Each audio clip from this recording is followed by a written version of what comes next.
প্রত্যেকবারই নতুন কিছু জেনে থাকি। আজও আশা করছি স্যারের বক্তব্যের মধ্য দিয়ে নতুন কিছু আমরা জানব। স্যার,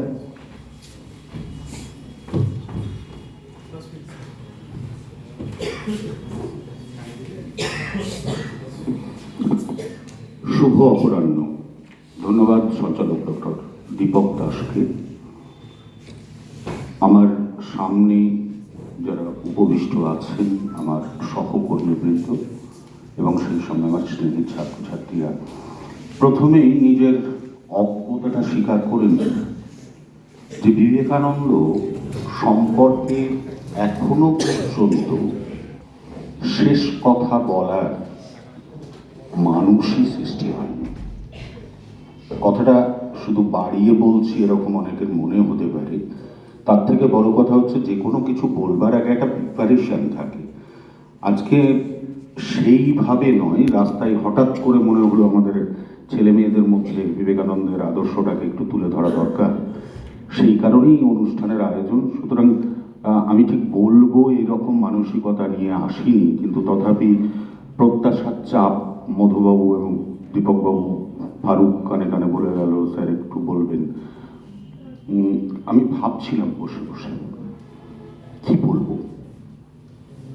ম্যাডাম বিবেকানন্দের শিক্ষা প্রসঙ্গে বলে একটা বই আছে, সেই বইটার বিষয়ে আলোকপাত করতে চেষ্টা করছিলেন, যেখানে উপনিষদ এবং গীতার বাণীর সঙ্গে নেতাজি সুভাষ বসু যে তরুণের স্বপ্ন, তিনি কতটা বিবেকানন্দ দ্বারা প্রভাবিত হয়েছিলেন, যুব সম্প্রদায়ের কাছে তিনি কেন আইকন হয়ে উঠলেন, এবং এই 162তম বর্ষে এসে আমরা কেন তাকে শ্রদ্ধার সঙ্গে মনে রেখেছি এবং সারা ভারতবর্ষে আমরা যুব দিবস কেন পালন করছি, এটার থেকেই তার গুরুত্বটা অনুধাবন করা যায়।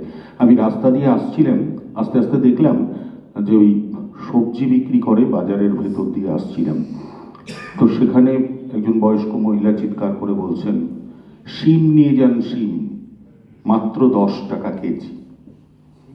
তা আমি আমার যিনি গাড়ির চালক তাকে বললাম যে দেখুন, মানুষের জীবনটাও বোধহয় এই শিমের মতোই। একটা সময়, আজ থেকে 2-2.5 মাস আগে আমরা শিম কিনেছি 250 টাকা কিলো, সেই শিম বাজারে আজকে 10 টাকা।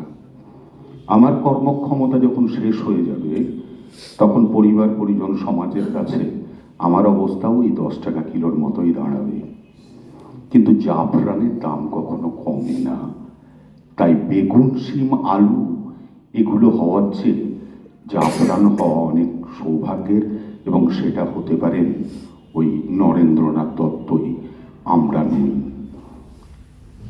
বিবেকানন্দ সম্পর্কে যে কথাটা প্রথমেই মনে আসে সেটা হচ্ছে রবীন্দ্রনাথ ঠাকুর যখন ফরাসি দার্শনিক রোমারোলার সঙ্গে দেখা করেন, তখন কথায় কথায় রবি ঠাকুর বলেছিলেন যে ভারতবর্ষকে আপনি কিভাবে জানলেন? রোমারোলা এক কথায় উত্তর দিয়েছিলেন যে যদি তোমাকে ভারতবর্ষকে জানতে হয় তাহলে তোমাকে বিবেকানন্দকে জানতে হবে। মাত্র 39 বছর বয়স, 1902 সালে একজন চলে গেলেন। তিনি কি এমন করে গেলেন? শিকাগো ধর্মের সম্মেলন, হ্যাঁ, তার একটা বড় প্রভাব তার উপরে আছে নিঃসন্দেহে, কিন্তু আমরা অনেকেই জানি না যে অধ্যাপক বিবেকানন্দ কে ছিলেন। লন্ডন স্কুল অফ ইকোনমিক্সে তখন নতুন শাখা খোলা হয়েছে, সেখানে তাকে নিয়মিত ক্লাস নিতে হয়েছে। তিনি চিঠি লিখেছেন সেই সময়ের শিকাগো বক্তৃতার আগের যে চিঠিগুলো, তার মধ্যে 2-1টা চিঠি অত্যন্ত গুরুত্বপূর্ণ।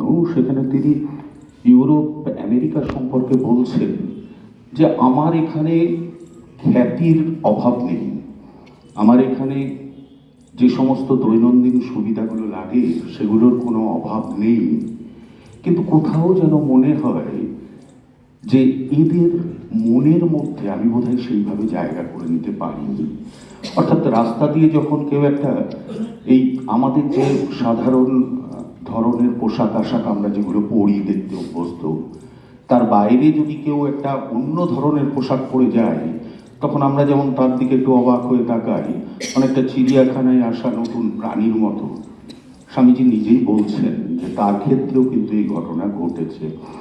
প্রশ্নটা বোধহয় এই জায়গায় নয়। আমি একটুখানি বলবার চেষ্টা করব ঐতিহাসিক বিবেকানন্দ, ইতিহাস নিয়ে বিবেকানন্দের কি ধারণা ছিল। সত্যি কথা বলতে কি, যে রোমারোলার নাম করছিলাম, ভগিনী নিবেদিতা সহ অন্তত 10 জনের নাম করা যায় বিখ্যাত, এমনকি বিবেকানন্দের দাদা, তারা প্রত্যেকেই বিবেকানন্দের ইতিহাসগত ভাবনার বিষয়ে আলোকপাত করেছেন। কিন্তু রামকৃষ্ণ মিশন মঠের স্বামী সোমেশ্বরানন্দের একটা বই আছে, আমি ছেলে মেয়েদেরকে বলবো, বিবেকানন্দের ইতিহাস ভাবনা বইটির নাম।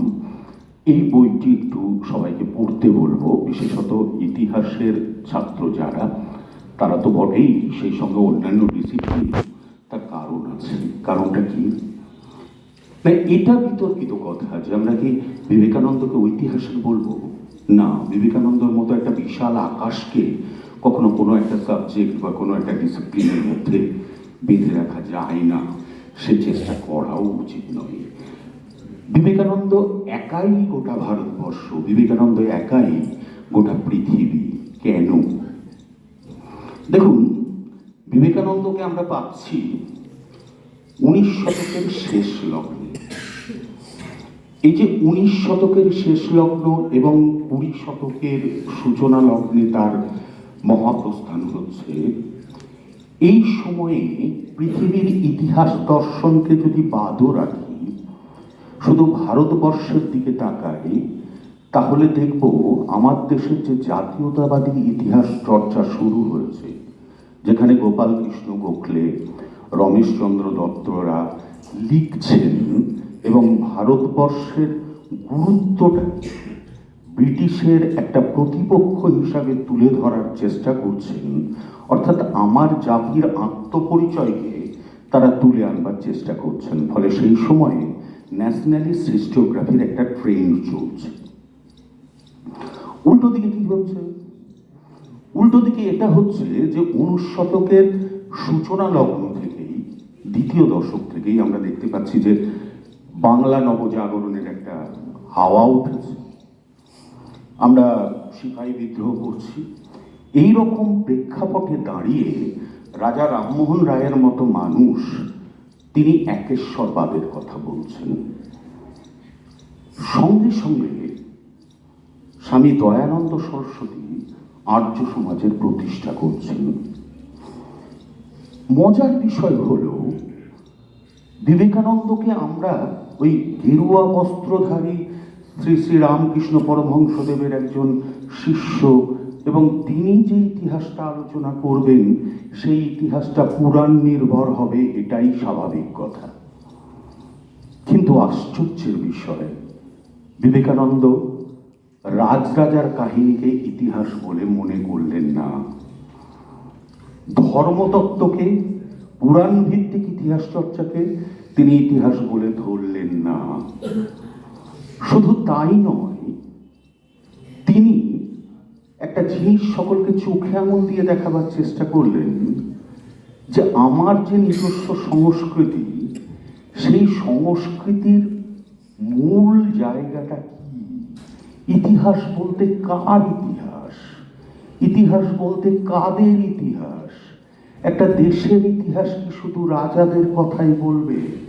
একটা দেশের ইতিহাস কি শুধুমাত্র তার নিজস্ব গরিমা প্রকাশ করবে আর অন্যকে প্রতিপক্ষ হিসাবে দাঁড় করাবে? এই যে অত্যাধুনিক ইতিহাস চিন্তা, যেখানে পোস্ট মডার্নিজম আজকে দাঁড়িয়ে রয়েছে, এই ধারণা বিবেকানন্দ আমাদেরকে দিলেন। এখন মজার কথা হচ্ছে, এই ধারণা বিবেকানন্দ পেলেন কোথায়? পেলেন ওইখানে যে দেখো, একেশ্বরবাদ আছে। একেশ্বরবাদের যে রামমোহনের একেশ্বরবাদ, সেই একেশ্বরবাদের মধ্যে অহং ব্রহ্মাস্মি আছে, এ নিয়ে কোনো সমস্যা নেই। কিন্তু ভারতবর্ষ তো নানা ধরনের মানুষের একটা ভূমি, সেখানে দাঁড়িয়ে টুসু ভাদুর জায়গাটা কোথায়? সেখানে মারাঙ্গুরুর জায়গাটা কোথায়? সেখানে কি মাদলের যে তাল, সেই তালের মধ্যে চিরায়ত ভারতবর্ষের সুরের প্রতিধ্বনি আমরা শুনতে পাই না? তো তাহলে আর্য সমাজকে আমি গুরুত্ব দেব, অথচ অনার্য সংস্কৃতি যাবে কোথায়? ভারতবর্ষে তাদের জায়গাটা কোনখানে? সেই জায়গাটার উত্তর কিন্তু দয়ানন্দ সরস্বতীর আন্দোলন থেকে উঠে এলো না। এবং রামমোহনও যে একেশ্বরবাদের কথা বললেন একজনই, তাহলে এই যে আর্য অনার্যর বিশাল ইতিহাস, 450 কোটি বছর আগে ওই যে আস্তে আস্তে আস্তে আস্তে বিবর্তনবাদের মধ্যে দিয়ে নিয়ান্ডারথাল হয়ে আমরা বন্য অবস্থা, স্যাভেজারি, সেখান থেকে আমরা গ্রাম তৈরি করছি, সেখান থেকে আমরা উঠে আসছি এবং সবাই একসঙ্গে উন্নত হচ্ছি না বলেই আমাদের মধ্যে একটা দ্বন্দ্বের সৃষ্টি হচ্ছে। অর্থাৎ গ্রাম যারা তৈরি করতে পারলো, যারা কৃষি ডেভেলপমেন্ট করতে পারলো, তাদের কাছে এসে যারা বন্য জাতি, তারা এসে লুটপাট করে নিয়ে চলে যাচ্ছে।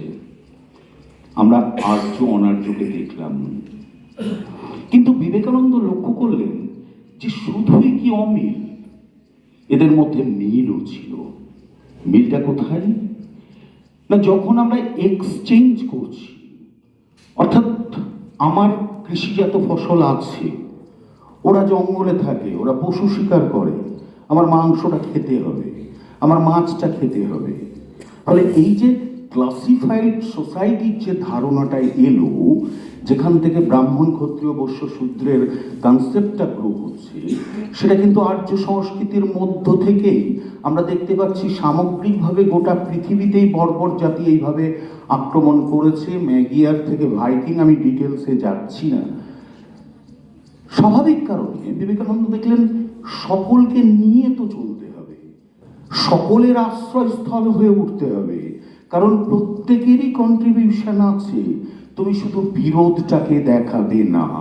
এখন প্রশ্ন হলো যে যেখানে বার্টলের মতন একজন বিখ্যাত ঐতিহাসিক এবং চিন্তাবিদ, যিনি বলছেন একটা দেশের ইতিহাসকে দেখতে হবে ভূগোলের দৃষ্টি দিয়ে, যেখানে বেভারের মতন একজন বিখ্যাত চিন্তাবিদ, যিনি বলছেন একটা জাতিকে দেখতে হবে তার ধর্ম সংস্কৃতির মধ্য দিয়ে, এমনকি কার্ল মার্কস, যিনি বললেন শ্রেণী সংগ্রামের মধ্যে দিয়ে তোমার ইতিহাস উঠে আসবে, সেখানে দ্বন্দ্ব নয়, এই যে সেতু বন্ধন করা, সেই সেতু বন্ধনটার বিষয়ে শুধু তো ইউরোপ নয়, স্বামীজি চীন এবং বিশেষত জাপানের বেশ কিছু অঞ্চল পরিভ্রমণ করেছেন এবং সেখান থেকে তিনি বলছেন যে আমরা আমাদের প্রাচ্য সংস্কৃতি করে চিৎকার করছি,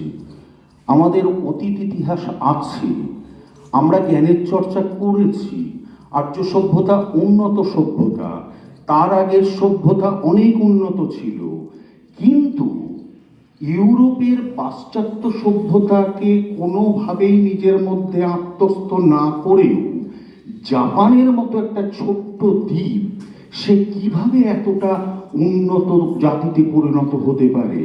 তাহলে তোমাকে বাড়ি থেকে বেরোতে হবে। তুমি ঘরের কোনায় বসে ওই পুরোহিততন্ত্রের সেই জাঁতাকলের মধ্যে থেকে তুমি বলবে আমি কালা পানি পার হব না, তুমি বলবে আমি বিদেশে গেলে আমার জাত যাবে, তাহলে তোমার জাতির ভবিষ্যৎ কোনোদিন তুমি সুনিশ্চিত জায়গায় নিয়ে যেতে পারবে না। এটা কেন হলো? তার কারণ তার গুরু শ্রী শ্রী রামকৃষ্ণ পরমহংসদেব। রামকৃষ্ণদেবকে প্রথমে বলা হতো যে এই যে নরেন এত লোকের উপকার করে বেড়ায়, এর মধ্যে তো আনন্দ পায়, তাহলে তো এটা একটা বিরাট আনন্দের। বললে দেখ, লরেন উপকার করে, উপকার করা ভালো, কিন্তু তোর মধ্যে যদি সেই চেতনার উদ্রেক হয়, যেখানে তুই ঈশ্বরের সঙ্গে সরাসরি যোগাযোগ করতে পারবি, তখন দেখবি সেই অনুভূতিটা এর থেকে আরো ভালো।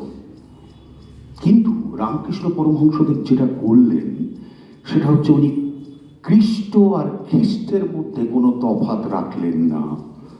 তিনি ইসলাম গ্রহণ করলেন এবং শুধু তাই নয়, তিনি গোমাংস পর্যন্ত খেতে চাইলেন। খ্রিস্টানদের আপনারা জানেন যে বড়দিনে আমাদের রামকৃষ্ণ মিশন আশ্রমগুলোতে কিভাবে নববর্ষ পালিত হয়, বড়দিনের ছুটিতে কিভাবে পালিত হয়, তার কারণ হচ্ছে প্রাচ্য এবং পাশ্চাত্য সংস্কৃতিকে এক জায়গায় মেলাতে হবে। এখানে কেউ প্রাপ্ত নয়, যার যতখানি কন্ট্রিবিউশন আছে সেটা নিয়ে এগিয়ে এসো, তারপর তুমি তোমার জাতির ভবিষ্যৎকে সুনিশ্চিত করো।